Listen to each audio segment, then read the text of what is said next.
Queridos hermanos y hermanas, el miércoles pasado hemos empezado el tiempo de Cuaresma con ese rito penitencial de la ceniza. Hemos empezado este tiempo que es una renovación espiritual que nos prepara para la celebración anual de la Pascua. Recuerden ustedes, creo que muchos estaban ahí presentes, en el día miércoles, que me dio mucha alegría ver tanta asistencia, muchos fieles de nuestra parroquia estuvieron presentes. Y cuando se imponía la ceniza se decía: acuérdate que eres polvo y que en polvo te convertirás. Unas palabras un poco fuertes, decir eres polvo y en polvo te convertirás, pero son justamente una invitación a la humildad, a recordar que somos poca cosa si no estamos con Dios. Él es el que nos hace grandes, porque somos hijos de Dios y por Él, contando con Él, somos grandes, pero con esa componente de la humildad. De lo contrario, somos simple polvo. Y justamente este tiempo de Cuaresma se trata de meditar sobre esa verdad, caer en la humildad, reconocer que con el Señor se puede todo, sin Él nada, y un volver a nuestro Señor, que en el caminar seguramente uno se olvida, se le pasa el tiempo, afloja en ciertos temas. Y diríamos, la Cuaresma es una oportunidad para poner como una fuente, diríamos decir, una fuerza del Señor del cielo, que nos ayude otra vez a ponernos al nivel que Dios espera de nosotros. Así es que hay que meternos en este camino de la Cuaresma, hay que recorrer este camino de la Cuaresma. Y ese camino de la Cuaresma nos lo explica el Evangelio de este primer domingo, ese relato de las tentaciones de Jesús en el desierto.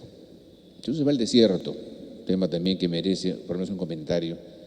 El desierto no es simplemente el lugar donde no hay nada, donde hay a lo mejor arena, no hay agua. El desierto también hace referencia a un sitio donde hay silencio, donde hay recogimiento. El Señor, antes de su vida pública, justamente va al desierto como a rezar, a meditar sobre lo que tiene que abordar, sobre lo que tiene que enfrentar. Y de ahí, de ese momento, de esos 40 días de oración y de penitencia, saca la fuerza para la misión que tiene que realizar. Jesucristo, perfecto Dios, perfecto hombre. Y también al Señor, como hombre, hay cosas que le cuestan, cosas que tiene que esmerarse para sacarlas adelante. Y el Señor, esos 40 días, evidentemente que padecía hambre. Algo comería, ¿no? Una raíz, un poquito de agua, porque 40 días sin comer, cualquier persona pues se muere, ¿no? Algo comería, pero evidentemente el Señor también se cansa, también sufre, también padece.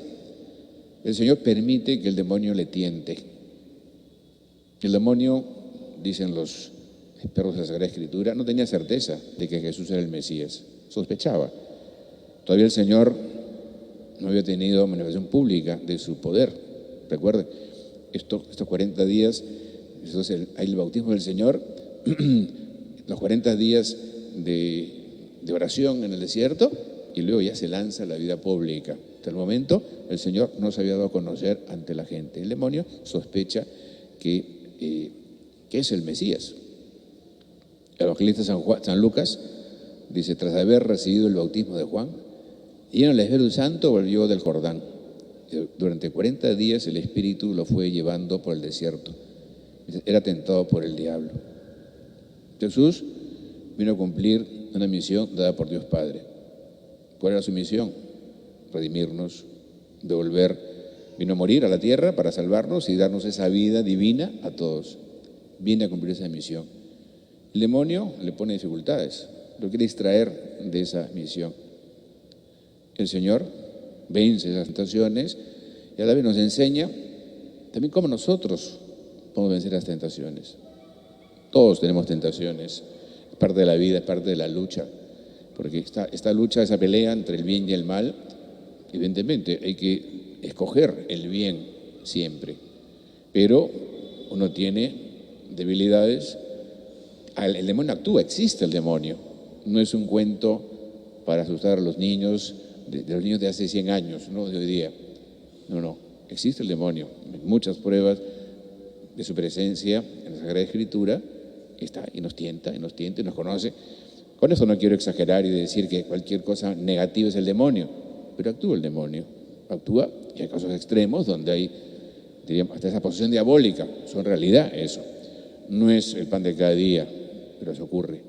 Pero sí hay una tentación ordinaria, simple, a veces aprovechando nuestra debilidad, nuestro cansancio, nuestras tendencias a la comida, a la sexualidad, tendencia al tener cosas, tendencia al poder, tendencia a la soberbia. Y el demonio tienta y conoce a las personas, las estudia.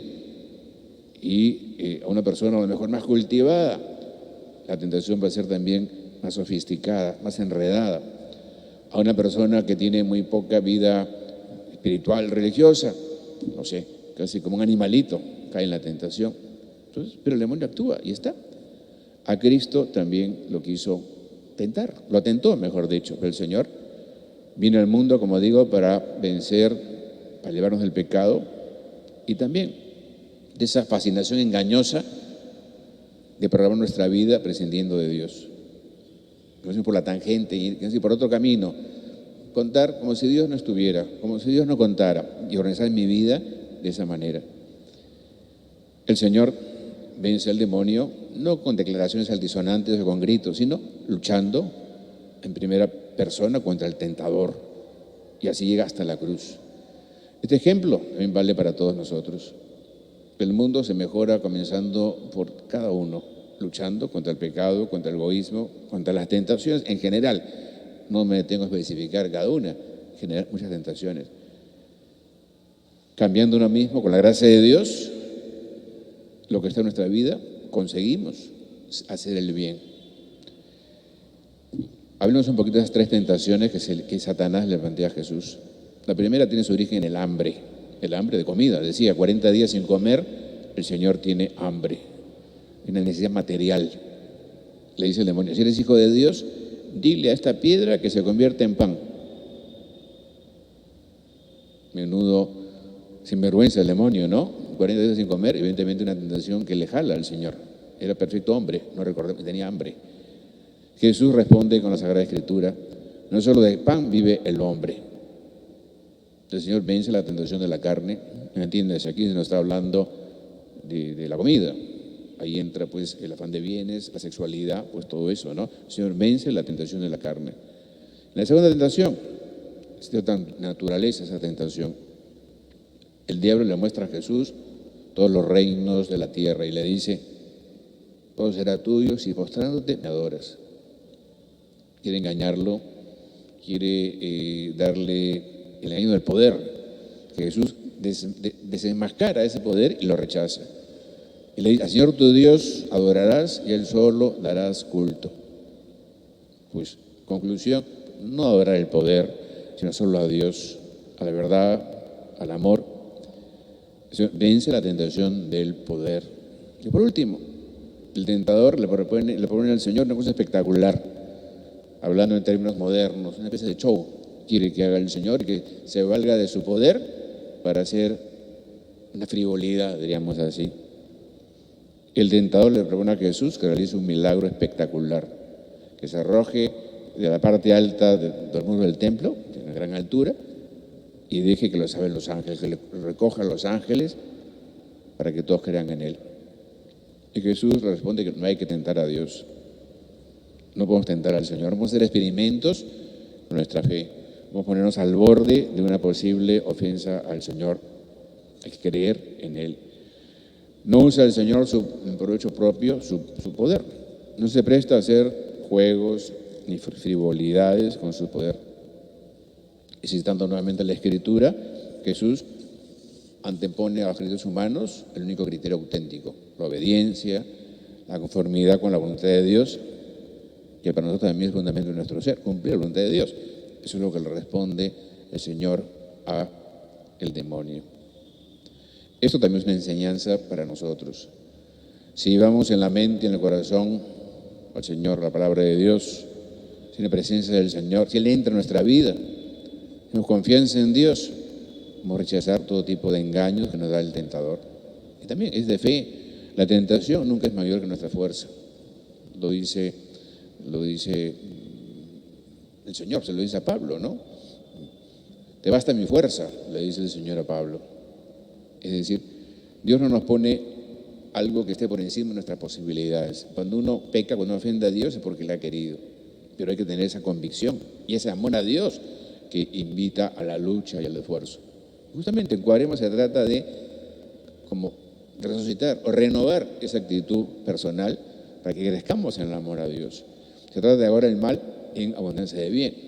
No es simplemente una lucha contra el mal, contra los peligros. No, es un crecimiento también en virtud y en santidad para que justamente con esa lucha uno meta a Dios en su vida, meta al Señor en su vida y en sus actitudes, en sus exigencias. Entonces la Cuaresma, que acabamos de empezar, diríamos es como un largo retiro. Creo que muchos de ustedes han hecho alguna vez un retiro espiritual. Y bueno, ahora, si alguien le puede hacer, excelente, en este tiempo. El Papa, por ejemplo, hace su retiro en estos días, en este tiempo de Cuaresma. Y muchos eclesiásticos, mucha gente en la curia romana hacen su retiro justamente en este tiempo de Cuaresma. Bueno, pero tal vez no esté en sus manos hacer un retiro. Pero este tiempo de Cuaresma es como un retiro durante el cual debemos volver a entrar, meternos a nosotros mismos, examen de conciencia y escuchar la voz de Dios para vencer las tentaciones del demonio y encontrar la verdad de nuestro ser, lo que Dios quiere de nosotros. Podríamos decir que Cuaresma es un tiempo de combate espiritual que hay que librar juntamente con Jesús, sin orgullo ni presunción, sino más bien utilizando las armas de la fe, es decir, la oración, la escucha de la palabra de Dios, la penitencia, los sacramentos y por supuesto está la limosna, está también las horas de misericordia propias como una muestra de penitencia, de dolor por los pecados y de hacer el bien, ¿no? De este modo podremos llegar pues entrenados a la Pascua y llegamos a una Pascua, gozaremos de ese bien que trae la resurrección de Cristo, de su muerte y resurrección, todo ese bien que trae porque estamos preparados para ello. En la Pascua uno renueva su bautismo, su correspondencia a Dios. Bueno, ojalá que lleguemos en buen estado, en estado físico, entrenados a ese momento. Simplificando un poquito, ¿no? Podríamos decir que la Cuaresma es un tiempo de conversión, de volver al Señor, de cortar con las cosas que no van, de retomar con fortaleza una actitud de lucha personal, pero apoyados en la ayuda de Dios.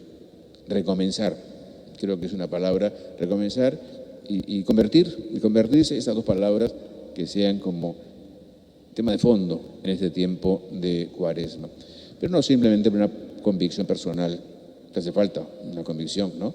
Pero está esa gracia que viene con los sacramentos, una buena confesión, de meditar la palabra de Dios. Todo esto nos activa, diríamos así, nos despierta, nos dispone para unos actos buenos.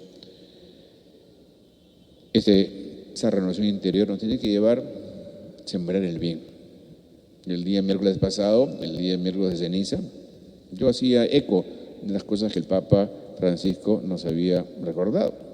Un mensaje para esta Cuaresma del año 2022.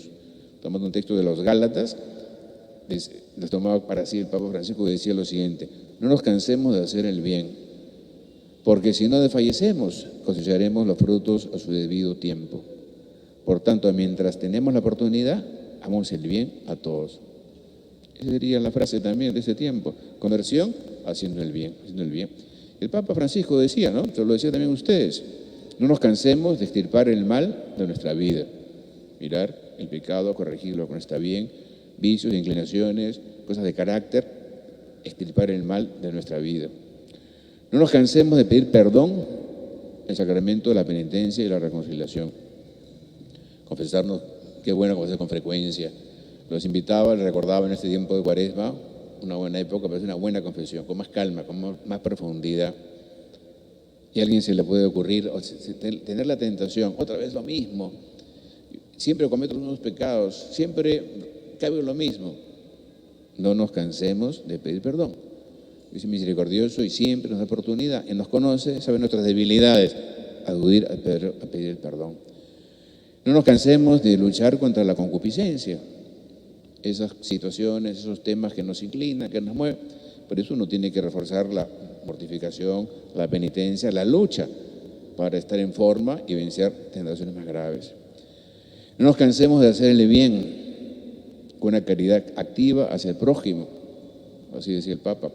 ¿Cómo se convierte? Limosna, detalles de caridad para gente más necesitada, visita a un pobre, a un enfermo, algo de eso, o atender a esa persona anciana que está en nuestra casa, que tal nos impacientamos con él, tener cariño hacia esas personas. No cansarnos, luchar, renovar el espíritu de lucha. Tiempo de Cuaresma, tiempo de conversión, quitar lo que estorba, luchar con la tentación, crecer para que recibamos bien dispuestos esa ayuda de gracia que va a suponer la Pascua. Que empecemos la Cuaresma a buen ritmo, hagamos un poquito de examen, ver en qué me puedo mortificar, qué detalles tengo de penitencia, cuándo voy a confesarme con más profundidad, fijar un poquito todo eso, pensar detalles de caridad para con alguien, para que desde el primer momento veamos esta Cuaresma con intensidad y sea la mejor Semana Santa que podamos vivir. Vamos a decirle pues a María Santísima que nos ayude, María Santísima que nos ayude y que guiados por el Espíritu Santo vemos con alegría y con fruto este tiempo de gracia que se nos presenta. Que así sea.